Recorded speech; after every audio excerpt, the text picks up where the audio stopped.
Jonathan McIntosh is a Fellow of Humanities at New St. Andrews College, where he teaches courses on political and economic philosophy. Tonight, he's bringing us a talk titled Reflections on Mere Christendom. So please welcome Jonathan. All right, good evening, everyone. Actually, as I often do, I retitled my talk.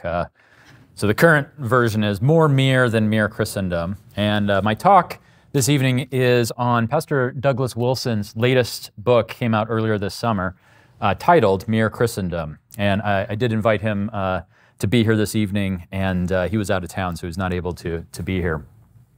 In this paper, I want to explain what Pastor Wilson's concept of mere Christendom is. And despite my agreement with what I take to be the foundation of the Mere Christendom project, I want to talk about some of what I think are the philosophical and conceptual problems, what some of the philosophical and conceptual problems are with the concept of mere Christendom as Pastor Wilson has characterized it. Well, first, what is mere Christendom?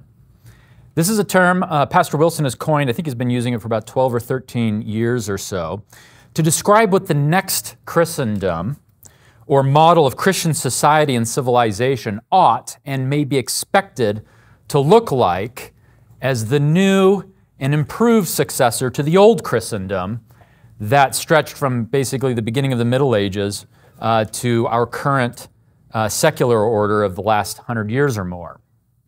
As Pastor Wilson himself has defined it, the term mere Christendom means, quote, a network of nations bound together by a formal, public, civic acknowledgement of the Lordship of Jesus Christ and the fundamental truth of the Apostles' Creed. I, Pastor Wilson speaking here, mean a public and formal recognition of the authority of Jesus Christ that repudiates the principles of secularism and that avoids both hard sectarianism and easy latitudinarianism, both, end quote. In another place, Pastor Wilson refers to mere Christendom as, quote, a distinctively Christian civil order, one that is not limited to just one nation, end quote, and which is the political fruit of the church carrying out its, quote, assigned task to disciple all the nations, teaching them obedience to Christ, end quote. The non-sectarian ecumenical character of this mere Christendom is stressed in this comment, quote, but when doctrinaire Christians get power, one of their temptations is that they want to impose their whole system down to the jots and tittles. We must refrain from doing this, but we must refrain from doing this because Jesus demands that we refrain. This is what I mean by the mere in mere Christendom, end quote. So one of Pastor Wilson's principal exemplars of mere Christendom is the pattern of denominational pluralism at the time of the American founding, of which he writes this, quote, our republic was part of Christendom. The fact that numerous Christian denominations were involved meant that we provided the beta testing for a mere Christendom, end quote. The Americanism of mere Christendom is made even more specific in his statement that the First Amendment to the U.S. Constitution, with its prohibition of an established religion and protection of religious liberty, free speech and free press, and the right of assembly, quote, provides us with a model of mere Christendom, end quote. This then, in Pastor Wilson's own words, is at least part of what mere Christendom is about. And insofar as it looks forward to a future in which human societies, including their culture and their political organization, have been radically transformed in this life by the gospel, I think it describes something that every Christian should both desire and labor to bring about. But as I say, this is only a part of what Pastor Wilson means by mere Christendom, for the concept also contains many other things, and it's when it starts to venture into the specifics of actual political philosophy that I think the problems for this concept of mere Christendom begin to arise. My argument in this paper is that the primary philosophical problem with Pastor Wilson's concept of mere Christendom is that it seeks to combine what are in fact mutually incompatible political philosophies, and that it does so in a way that not only makes his concept of mere Christendom theoretically incoherent, but which also makes it practically unworkable for, and I think even counterproductive to, the very task of Christian consensus and coalition building that I think his concept of Mere Christendom is intended to bring about. And the mutually incompatible political philosophies found within this concept of Mere Christendom that I have in mind are Pastor Wilson's classical liberalism and libertarianism on the one hand, and his endorsement of magisterial Protestantism, theonomy, and Christian nationalism on the other. So I'm suggesting there's two sides to Mere Christendom, and that these two sides are in fundamental conflict with each other. Let's begin with the classical liberalism of Mere Christendom. In his book, Pastor Wilson affirms the classical liberal doctrines of radically limited government, free markets, the rule of law, religious liberty, and the freedom of speech. In short, you might say the philosophy behind the Declaration of Independence and of the U.S. Constitution's Bill of Rights. Of the former, the Declaration of Independence, Pastor Wilson writes this: "The Declaration says that we are endowed by our Creator with certain inalienable rights, those being the right to life, liberty, and the pursuit of happiness." And this is quite correct, end quote. And of the First Amendment, Pastor Wilson says that it, quote, guarantees four basic freedoms: the freedom of religion, speech, press, and assembly. And that it is not the case that a Mere Christendom would violate anything in the First Amendment, end quote. On classical liberalism more generally, in response to Jonathan Leeman's denial that the Bible gives us classical liberalism, Pastor Wilson writes, quote, "I am saying the Bible gives us classical liberalism, Christian classical liberalism, not Enlightenment classical liberalism," end quote. So by Christian classical liberalism, Pastor Wilson means a classical liberal order that does not take itself for granted as an autonomous given, but which understands its own truth and validity to be a consequence of the Christian understanding of God, the world, of man, and morality.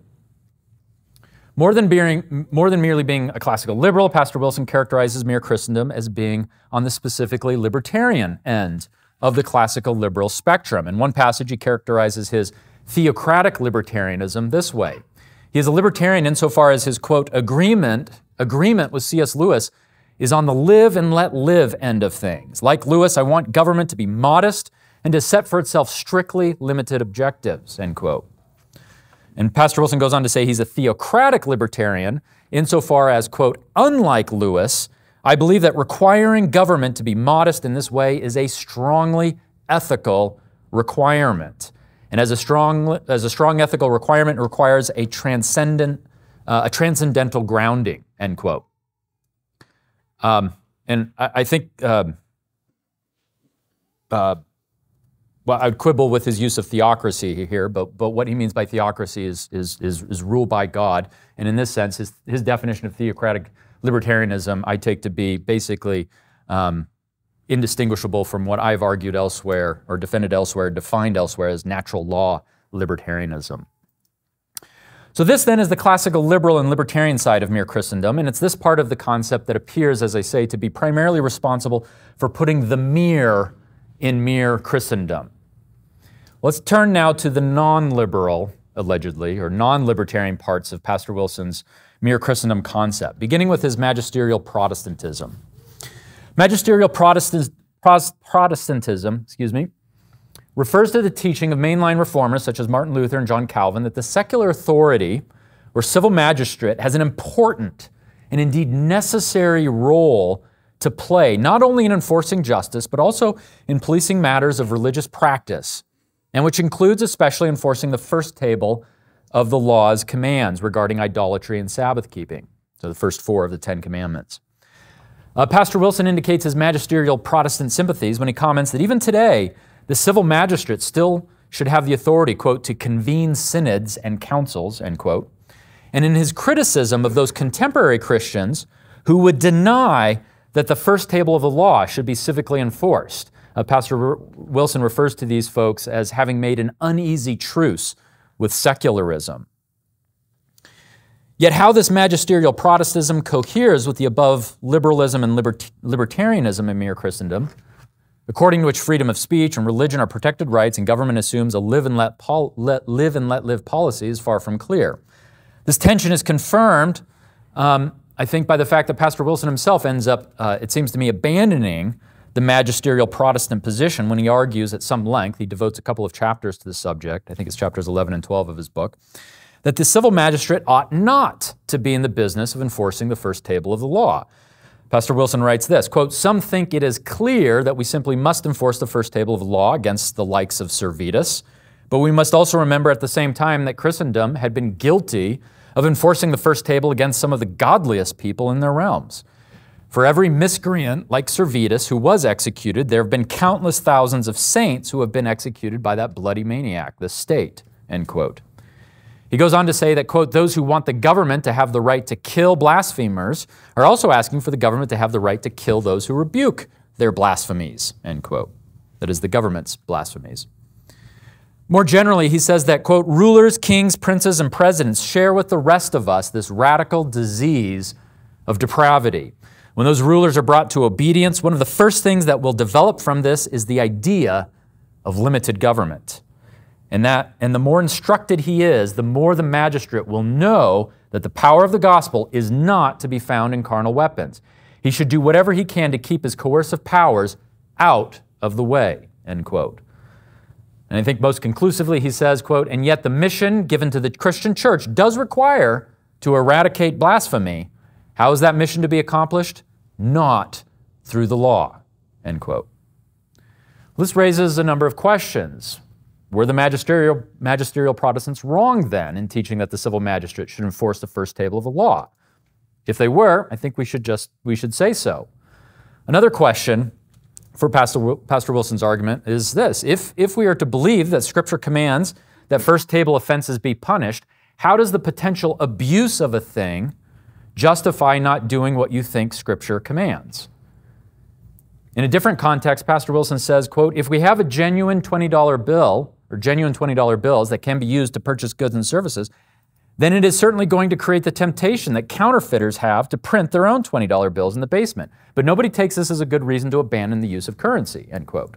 Well, likewise, I would say, on Pastor Wilson's principles, why should the temptation that some rulers will inevitably have to abuse legislation regarding the first table be taken as a good reason to abandon its enforcement altogether? If we assume the principle that first table of the law is fair game for the magistrate in the Christian era. In any event, I'd like to know why Pastor Wilson's insistence that the eradication of blasphemy is not to be achieved through law does not, by his earlier metric, make him too guilty of making an uneasy truce with secularism. A similar problem arises in connection with the theonomic aspects of Mere Christendom. Whereas the magisterial Protestant tradition held that the first table of the law was on the table, so to speak, for the civil magistrate to enforce, theonomy is the view that we must go even further and hold that the entire judicial law of the Old Testament is still binding, at least in principle, on Christian societies today, a position, incidentally, that the magisterial Protestants themselves generally rejected. The inherent contradiction that I see between Pastor Wilson's liberalism and libertarianism on the one hand, in the concept of Mere Christendom, and his theonomy on the other is testified once again by the fact that I think he too has to drastically redefine theonomy in order to make it fit within his concept of Mere Christendom, such that his theonomy is no longer identifiable as any version of theonomy really deserving of the name. First, Pastor Wilson describes himself as a general equity theonomist, and where general equity theonomy is the idea that the judicial law still applies today, not in its specific details, but in its general equity or underlying universal principles. The problem with the phrase general equity theonomy is that it borrows the term general equity from the Westminster Confession of Faith's express denial that the judicial law applies today, except in those rare or occasional moments where the principle of general equity would indicate that they do apply. General equity theonomy, in other words, uses Westminster's language to turn Westminster on its head by completely reversing the burden of proof and asserting that the judicial laws do apply unless the general equity might say that they don't. Well, Pastor Wilson's creative interpretation of theonomy doesn't end here. He writes, quote, So following Old Testament law is much more about copying the system of law that it contained than it is about reproducing every detail of the law. This is what our common law system does. It is a theonomic reproduction of a system of precedents and principles. That is what a case law system is. end quote. On the contrary, I would say, whatever the similarities might be between the judicial law and the case law system of common law, this is not what theonomy means, nor do I think it is what the principle of general equity means. But where Pastor Wilson's where I think he most obviously abandons theonomy is in his discussion of how God has changed his tactics in the New Covenant. He says this, quote, "The standards of God's law, being rooted as they are in the character of God himself, do not change." How could they change? But God's tactics, God's strategies change. Because of the triumph of Christ on the cross, which was the turning point in the long war, one of the central strategic shifts for God's people has occurred in this area. By this area, I mean the realm of religious liberty, free speech, personal freedoms, all that, end quote. So while Pastor Wilson presents his argument, his account of theonomy in a new garb, I think for all intents and purposes at this point, he has completely reverted to a much more traditional anti-theonomic view. Namely, the judicial precepts of the old law do not, in principle, apply to today because Christ has come and his purpose for civil society is now different. In a debate that Pastor Wilson had with theonomist Joel McDurmon, Pastor Wilson faulted, and I think with some justification, he faulted McDurmon for allowing his libertarianism to drive his understanding of how the law of God was to be applied or not applied today.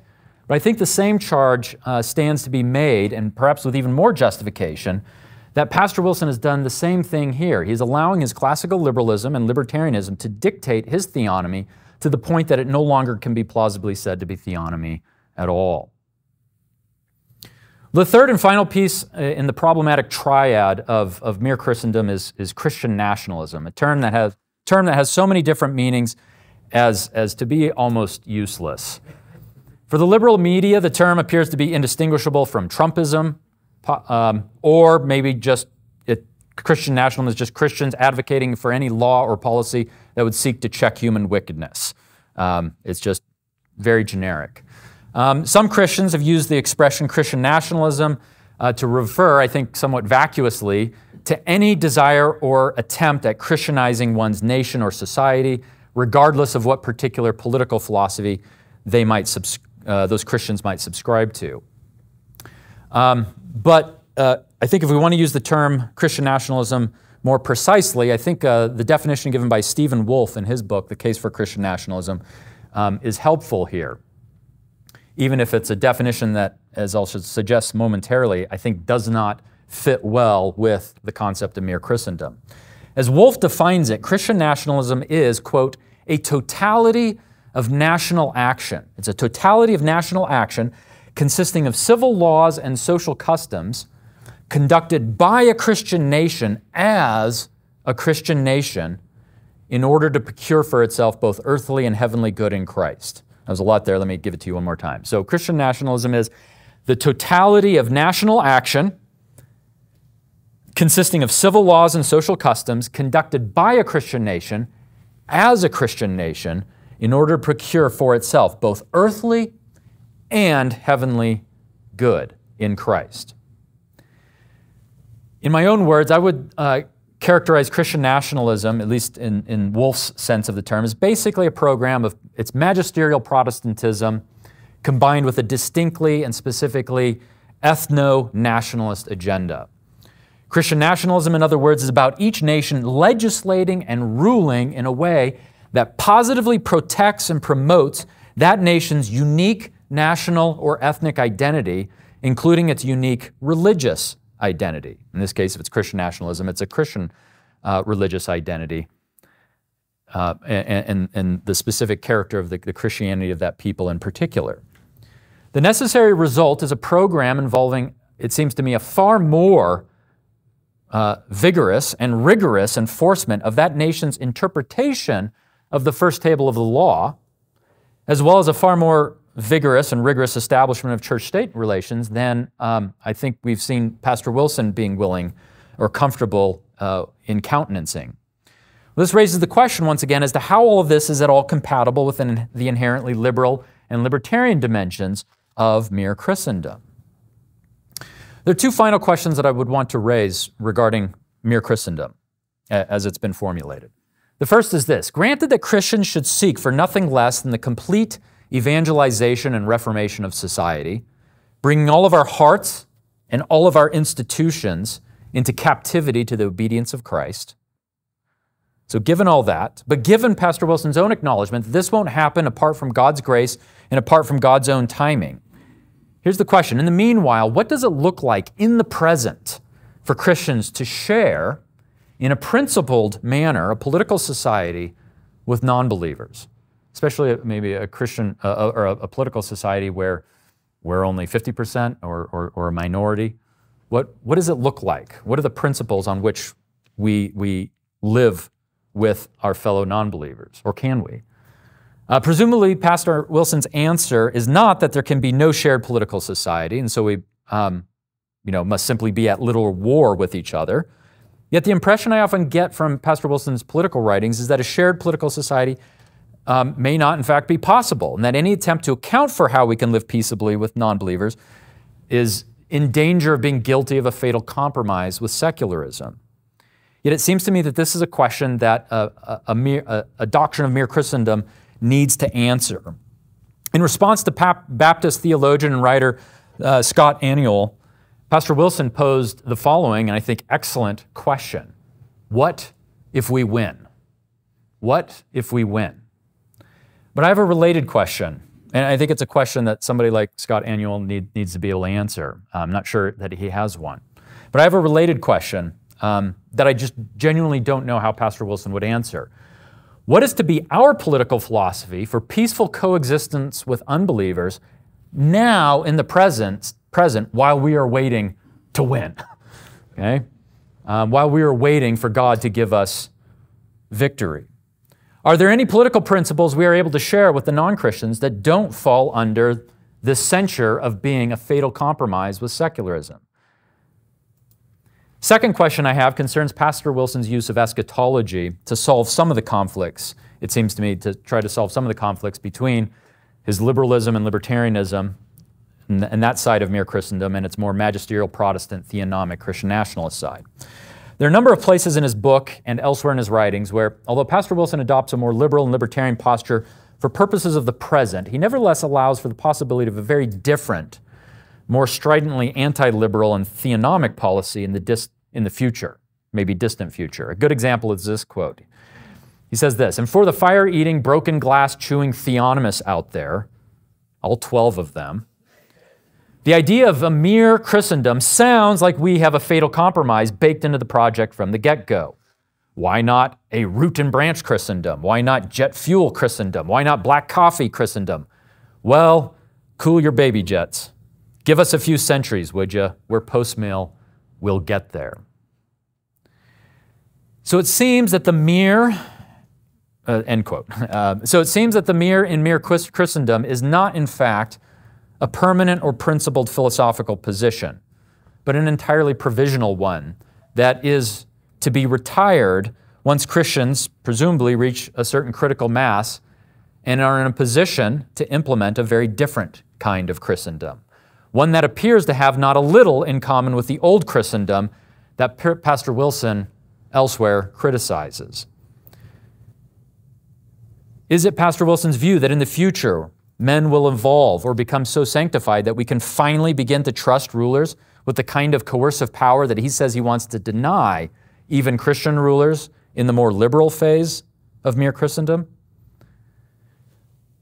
All of this suggests to me that mere Christendom, and by Pastor Wilson's own admission, it seems here, isn't in fact a settled political philosophy at all. But if so, I can't help but think that some of Pastor Wilson's conservative evangelical skeptics of mere Christendom are right then to worry that this program might be a bit of a Trojan horse, threatening to smuggle in far more than was initially bargained for.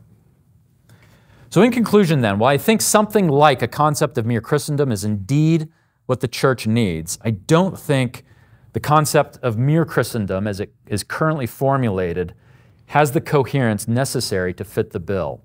And the reason is that is not really a mere Christendom, it seems to me, at all, but is an extraordinarily idiosyncratic and eclectically syncretistic Christendom, trying to bring together positions that don't cohere. For this reason, I think we need a Christendom that is even more mere than mere Christendom. Thank you.